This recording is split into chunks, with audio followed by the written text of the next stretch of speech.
John chapter 3. John chapter 3, we're going to pick up reading at verse number 22. And all of you that know the worth of prayer, y'all pray my strength in the Lord this morning. John chapter 3, picking up at verse number 22. We're going to read down to verse number 30. It reads like this from the English Standard Version.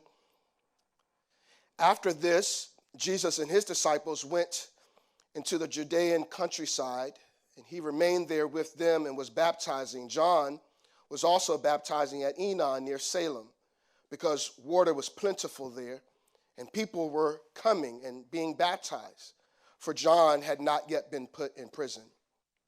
Now, a discussion arose between some of John's disciples and a Jew over purification.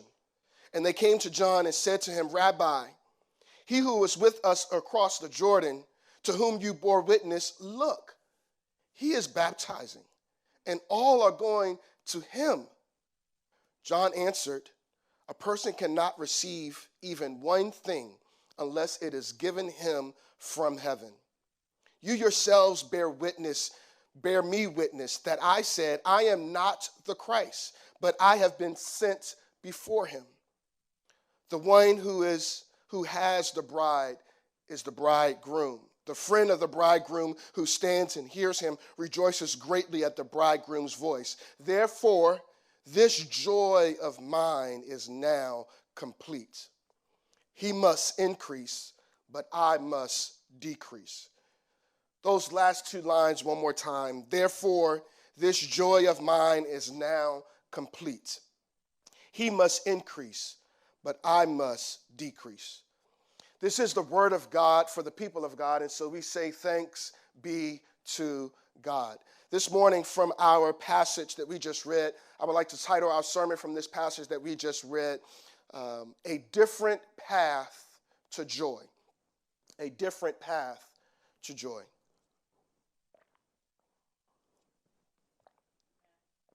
I had to ask Lady Key yesterday whether or not she thought that y'all were getting tired of me hearing me use the stories from Black history for our sermon introductions. Y'all know I always pull from those stories. And she told me she didn't think so. And so if you'll indulge me one more Sunday as I reach back into the archives of our rich Black history. And I want to draw from the story about a woman this time. After all, March is Women's History Month, and this week, as I was preparing for today, I couldn't stop thinking about this woman's story. Although her story isn't well known, it is a very important story, and it has played a vital role in our struggle for freedom and civil rights. I want to introduce to some and present to others Miss Claudette Colvin. Some of you at home, I know y'all got your phones and y'all go start Wikipediaing her and Googling her. That's fine. Some will know right away, though, that Miss Claudette Colvin, she was the one who, before Rosa Parks said nah, and was arrested for refusing to give up her seat on that bus on December 1st, 1955 in Montgomery, Alabama, 9 months before Rosa Parks said nah, Miss Claudette Colvin said nah. At the ripe young age of 15 years old, she also was arrested for refusing to give up her seat to whites on a bus in the same city of Montgomery, Alabama. Same city, same bus system, same jail, same year, same time, just 9 months earlier. And in her words, Ms. Colvin said that she refused to give up her seat that day because she had paid her fare, and it was her constitutional right to sit wherever she wanted on that bus. It is worth noting, before we move on, that she says she was motivated to resist because she had been studying Negro History Month, and she had been studying the stories of Harriet Tubman and Sojourner Truth at her segregated school. And at her segregated school, they were talking about the injustices that she and other blacks in Alabama at that time were having to experience daily under the Jim Crow segregation laws. And in fact, here's how she described what was going through her head that day when she refused to give up her seat. She said, "My head was just too full of Black history and the oppression that we went through. It felt like Sojourner Truth was on one side pushing me down and Harriet Tubman was on the other side pushing me down, and I couldn't get up." See, over the years, it has been confounding historians as to why Miss Colvin's arrest didn't lead to the Montgomery bus boycott like Mrs. Rosa Parks' arrest did. However, even though we don't know why, we do now know that whether it was because Miss Colvin was too young or because Mrs. Parks was a more stately, older figure and that at the time was serving as the secretary for the local chapter of the NAACP, whatever the reason, we do know that Miss Colvin was a forerunner and she was a trailblazer for Mrs. Rosa Parks. Don't forget, I told y'all a few weeks ago, there's always somebody who has blazed the trail before us. But in addition to her resistance 9 months earlier, paving the way for Mrs. Rosa Parks and for the movement that eventually led to the Montgomery bus boycott, in addition to that, we need to know that she was one of 4 women plaintiffs in the court case that successfully overturned bus segregation laws in the city of Montgomery and in the state of Alabama. There's an author who wrote a book about her, and he says that he doesn't think that Miss Colvin was resentful or upset that it was ultimately Mrs. Rosa Parks' arrest that drew national attention. She wasn't upset about that. In recalling the details of that day, Miss Colvin said that she felt proud that she had stood up for the rights of Black people. She had done something that a lot of adults had not done. And hear me real quick. Don't tune me out yet. On the ride home from jail with her mother in the car, Reverend Johnson, the pastor who had bailed her out of jail, he was taking them home. And as he had gotten her out of jail and they're on the ride home, he said something to her that day that she'll never forget. He was an adult who everyone respected, and his opinion meant a lot to her. And he said to her, "Claudette, I'm so proud of you. Everyone prays for freedom, and we've all been praying and praying and praying. But you're different. You want your answer the next morning. And I think you just brought the revolution to Montgomery." This morning, I mentioned Miss Colvin's story because it's fascinating to me how she doesn't seem to be bitter or resentful or upset that her story hasn't made most history books. She doesn't seem to throw any shade on Mrs. Rosa Parks because Mrs. Parks got more shine than she did. It seems she's satisfied with having just done her part. Having made Rosa Parks reach the level of national attention that it did was by way of what she did 9 months earlier. She had stirred the hearts and the minds and made other Blacks in that community sympathetic to the injustice that she had faced. And perhaps that's why it made Mrs. Rosa Parks' efforts easier to lead to the bus boycott movement.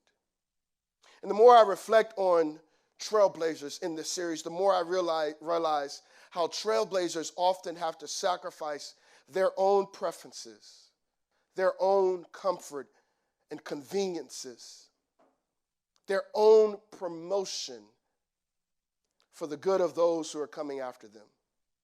Trailblazers by nature are met with and face pushback and opposition and resistance, and they often have to sacrifice, and their sacrifice is often unknown, it is often untold, and it is often not lifted up for us to see. But in order for them to cut down that brush that leads to greater liberty and joy, they meet this opposition in order to trailblaze the way for others. In our passage this morning, we see John the Baptist face with resistance as well. He's met with a dilemma. whether he's going to swallow his pride and forego propping up his ego in order for more attention and prominence to shine on him than to shine on Jesus. But we see clearly that John the Baptist, he doesn't bat an eye. He readily, without hesitating, he knows that in order for Jesus to increase in prominence, it would require that John the Baptist's notoriety would have to diminish and fade off the scene. We hear it in the famous words at the end of this section when he says, he must increase, but I must decrease. Jesus must increase, but I must decrease. John the Baptist understands that perhaps he's going to have to fade off the scene in order for Jesus to rise to prominence. But I hope you notice what John said immediately prior to that. He says, therefore, this joy of mine is now complete. By saying that before he says, Jesus must increase and I must decrease, by saying that before that, John is directly tying his joy to the increasing prominence of Jesus and his decreasing prominence and notoriety. John is saying my joy is connected to me taking a back seat role so that Jesus can take a front seat role.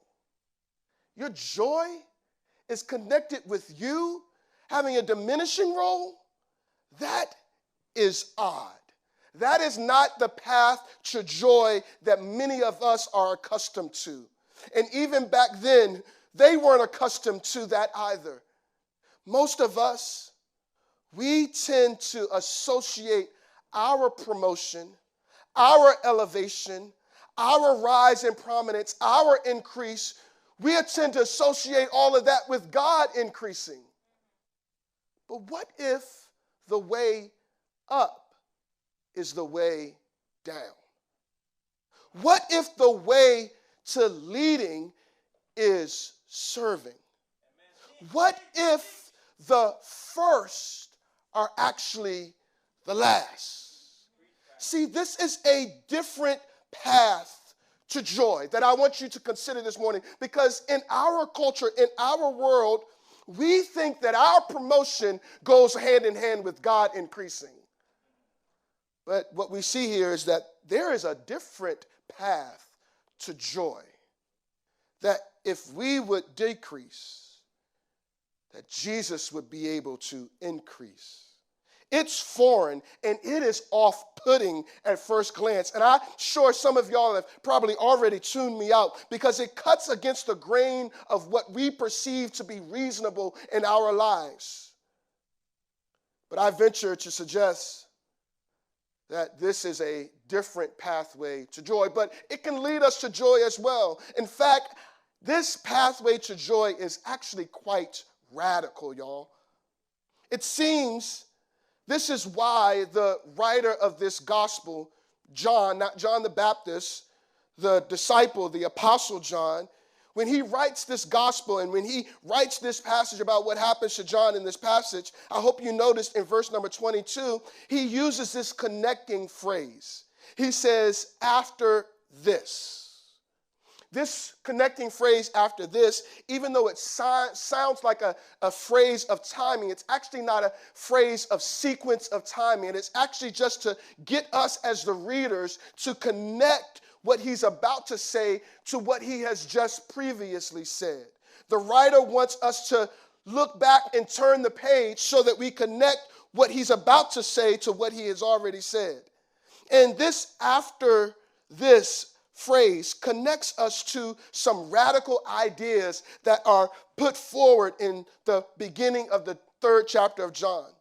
You know the 3rd chapter of John because of John 3:16. For God so loved the world that he gave his only son, that whoever believes in him should not perish but have eternal life. This is actually a radical message. That God loved the world, that he told his only son Jesus to give up heaven and to come down to earth and to take the form of a baby, to be born in a dingy, dust-filled manger without any fanfare or much applause except for the angels visiting some poor shepherds who were on a graveyard shift at night.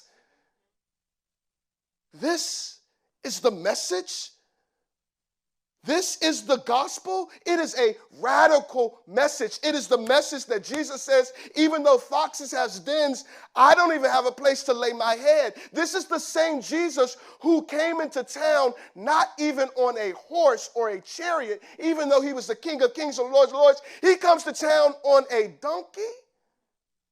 Y'all see what John is trying to do is he's trying to connect what he's about to say happens with John the Baptist to this radical message that we see in the verses prior. And then in the verses prior to what leads off in John 3:16, we see that Jesus has a conversation with this guy named Nicodemus. And Nicodemus comes to him. He's a ruler. He's a smart man. He comes to Jesus at night. And Jesus says to him in verse number 3, truly, truly, I say to you, unless one is born again, he cannot see the kingdom of God. Nicodemus is confused because this message is so radical. He's saying, what? How can I be born again? I can't enter a second time into my mother's womb. But Jesus is saying, listen, what you need to have happen to you in order to get into the kingdom is that you need a new life. Your present life is not going to usher you into the kingdom. You need a transformation. You need your mind and your heart and your body to be transformed. This is not an easy message. Y'all have been in church a long time, and so you've heard this message before, but the idea of being born again was radical. And here it is that John the gospel writer, the disciple, the apostle, he is connecting those ideas to what we see happening with John the Baptist here. And so what he begins to do is he begins to set up this compare and contrast between the ministry of Jesus and the ministry of John the Baptist. He says that Jesus' ministry was growing. Jesus, he had people coming to him, and Jesus was baptizing people. And in fact, we find out in chapter 4 that Jesus actually wasn't doing the baptizing. It was actually his disciples. But they were coming to Jesus to be baptized. And then it says that John was on the other side of the water, and he was baptizing people as well. And it happened before John the Baptist was put in prison. And so we know that they had this ministry that's working side by side. And perhaps there was some competition of whose church was going to grow faster. And then it turns out that Jesus' church was growing faster than John the Baptist's. It turns out that folks was leaving John the Baptist church to go over to Jesus' church.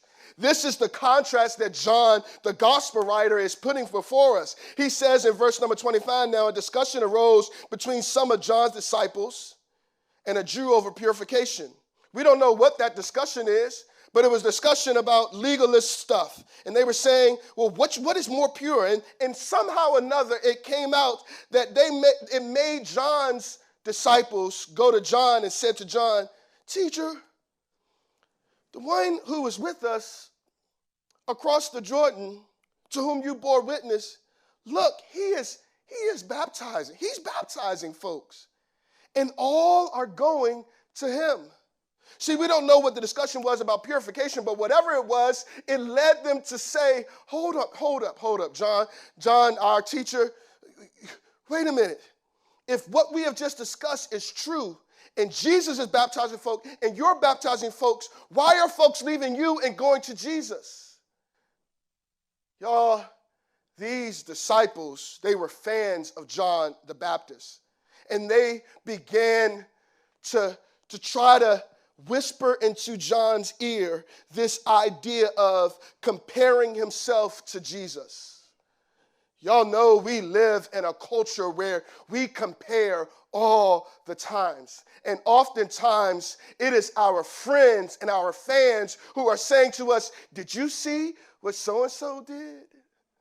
Matter of fact, we scroll on social media looking at what our friends did, and their pictures look so nice, and then we look in our house and we're like, what am I doing, and what are they doing? And we have this comparison. And see, sometimes we've got to be careful about the voices that we allow to speak into our lives. Sometimes we need to be careful about the fans who say, listen, you need to promote yourself more. You need to put yourself out there more. You need to be seen more. You need to show folks what you're doing more. But that just is giving into this narcissistic, self-promoting society that we live in. We got to be careful, y'all. Because social media, they drive us. They literally have software. They are trying to train our brains to come back to their software so that we can compare our lives to each other. Some of us we go down a road of destruction and depression because of what we watch on social media. This was not in my notes. I didn't plan to spend time here, but I think that somebody needs to hear this and to guard, because what happens is you see these images, and then what happens is the enemy uses those images to begin whispering in your ear. We got to be careful about the voices that we allow to speak into our lives, because what John the Baptist's disciples do here, they're saying, wait a minute, Jesus' church is growing quicker than yours. You're not going to do something about that? Don't you need to prop yourself up, because you need to look better. You need to let the world see who you are. Matter of fact, Jesus would deal with something similar to this in John chapter 7. Jesus and his brothers and his family are saying, listen, you need to go in town because people need to see who you are. You're getting famous and they need to see you are. And Jesus says, no, it's not my time yet. He says, I need to linger in Galilee a little while longer. And somebody needs to block out the noise of your fans, and you need to say, God, where you have me at this time is just fine, because you will break me through into my next season at the appropriate time. Matter of fact, that's kind of what we see how John the Baptist responds in verse number 27 here to his disciples. He says, a person cannot receive even one thing unless it is given him from heaven. I believe the Lord is going to help us this morning. If you'll just trek with me, the first thing that we see that John the Baptist does is that he has open hands to the blessings of God. He realizes that where he is right now, and everything that he has accumulated, all the fans and the disciples that he has gathered together, all the money that he has, all the influence that he has, he knows that it is not because of anything that he has done, but it is only because of how God has graciously blessed him. And what he says is that a person cannot receive even one thing unless it is given from heaven. See, that idea of receive there means that you've got to have your hands open. Because as soon as you clench your fists, as soon as you say to God, God, why do you have me here? Why am I not being prompted up more? God, why am I not being seen more? As soon as you get angry with God, you're saying to God, God, I don't like how you've blessed me. We got to be real careful when we begin to compare ourselves to other folks and we want somebody else's blessing.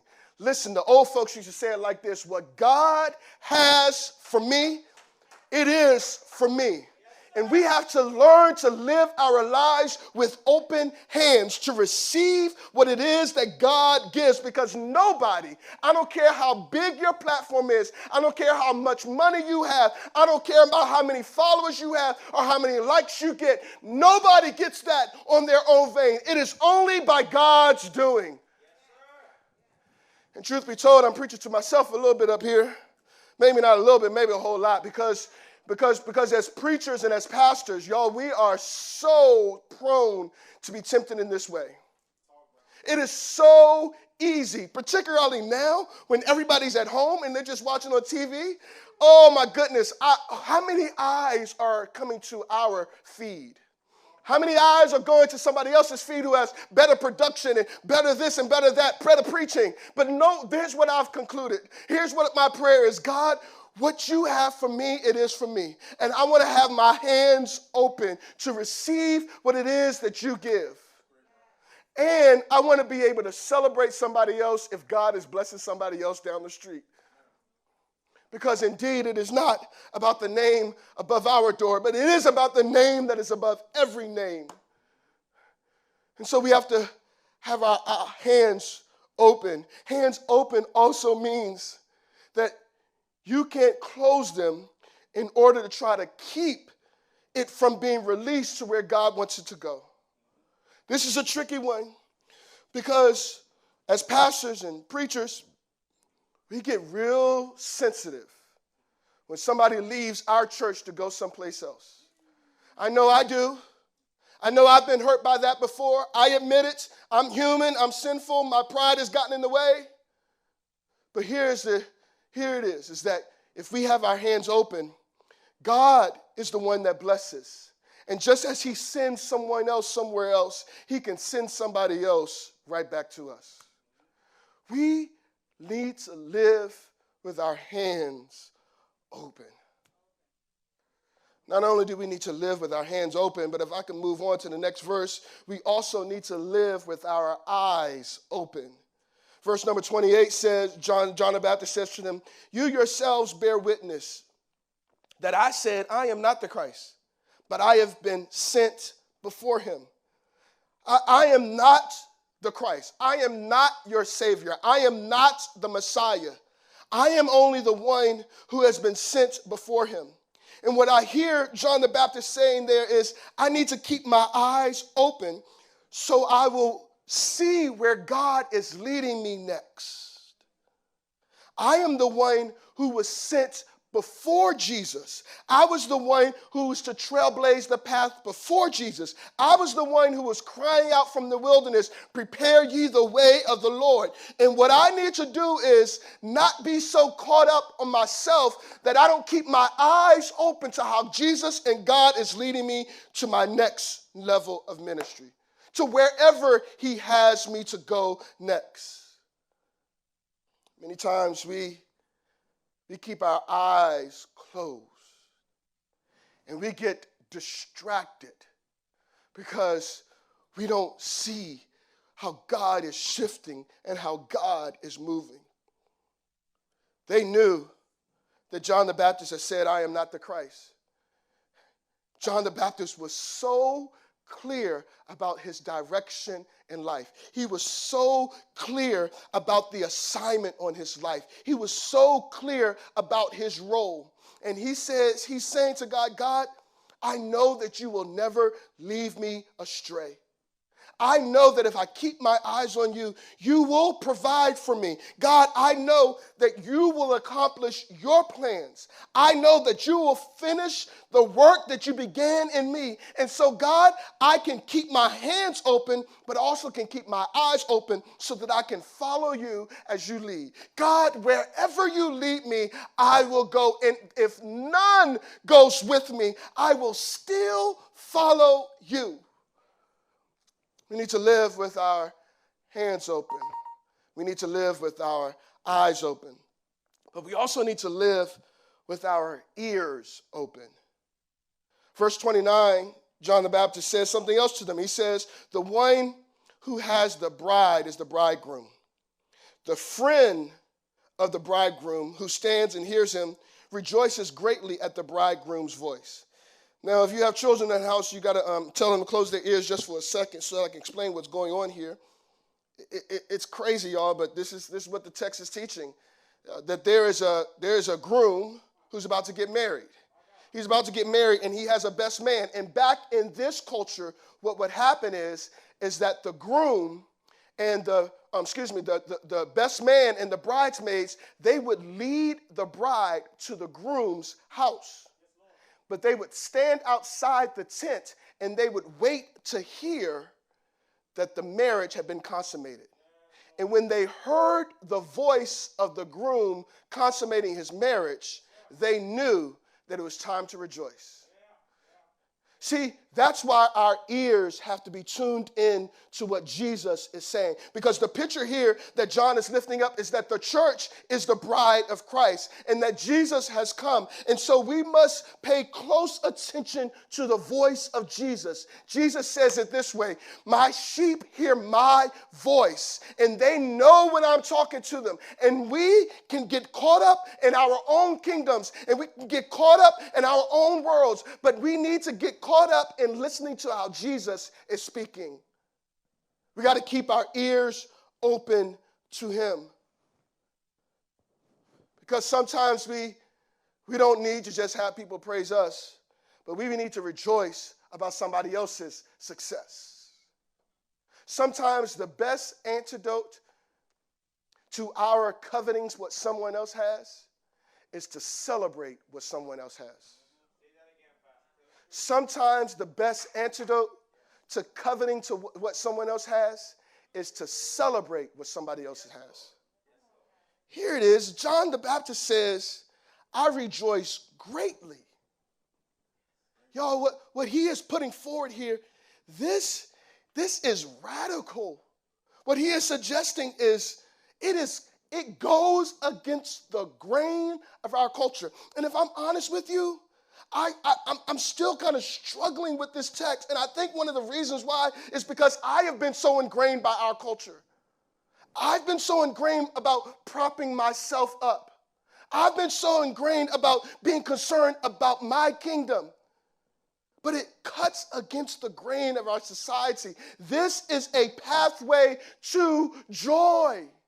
You want to know how you can arrive at joy? It doesn't always mean that you are celebrated. Sometimes you can rise at joy when somebody else is celebrating, because if they win, that means that we're all winning. My pastor, Pastor John Jenkins, says it this way. He says, don't get mad if God is blessing your neighbor, because if God is blessing your neighbor, that means that God is in the neighborhood.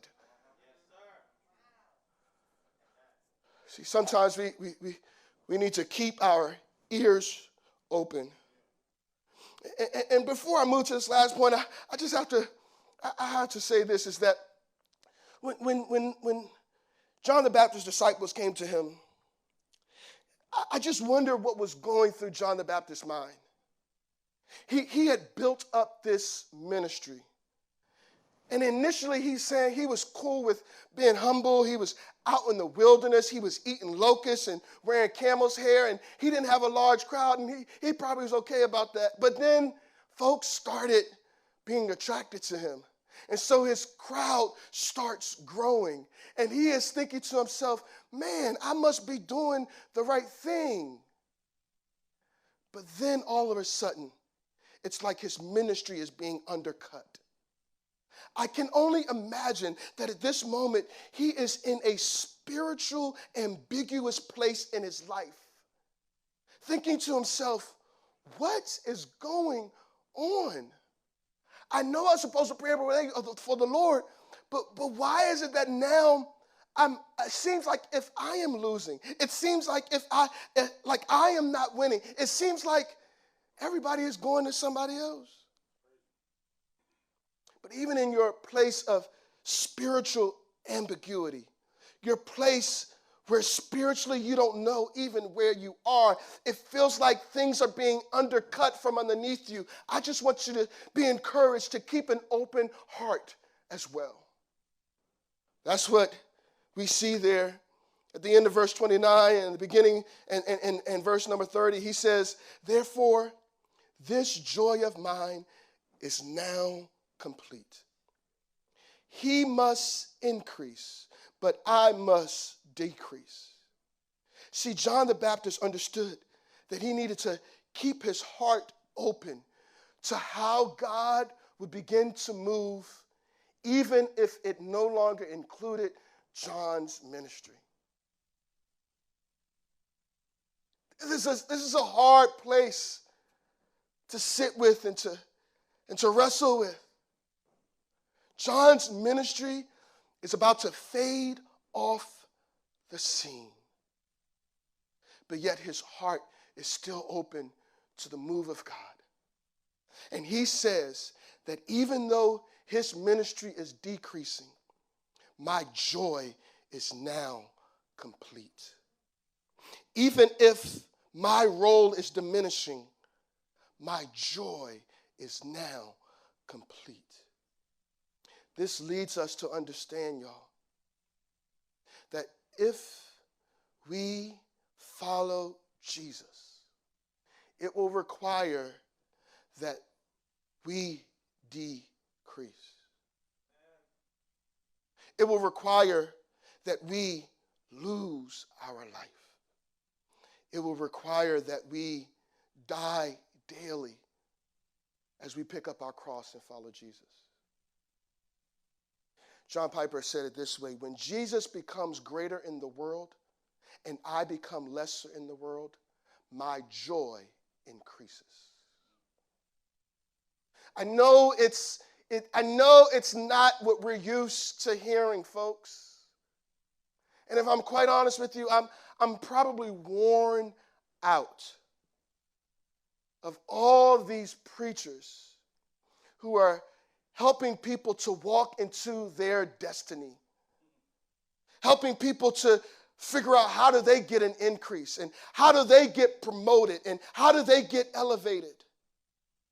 But we need to remember the message of the gospel is that Jesus would increase and we would decrease. What area in your life do you need to decrease so that Jesus can increase? What do you need to say no to so that Jesus can be on greater prominence in your life? Perhaps you don't get the glitz and the fame and the glamour, but people see your life and they see Jesus in your life because they see that you were willing to humble yourself, swallow your pride, turn from your wicked ways and seek him. See, what this passage, I believe, is challenging all of us to wrestle with is where do we need to decrease so that Jesus may increase? What in your life needs to be turned down so that Jesus can be turned up? What in your life needs to be turned down so that Jesus can be turned up? This passage challenges us. It forces us to wrestle with, God, what do I need to do to decrease so that Jesus can become more prominent in my life? One of the reasons why many of us can't be a witness to the world is because people see too much of us and too little of Jesus. And one of the things that John the Baptist was good at was that he was good putting Jesus on blast.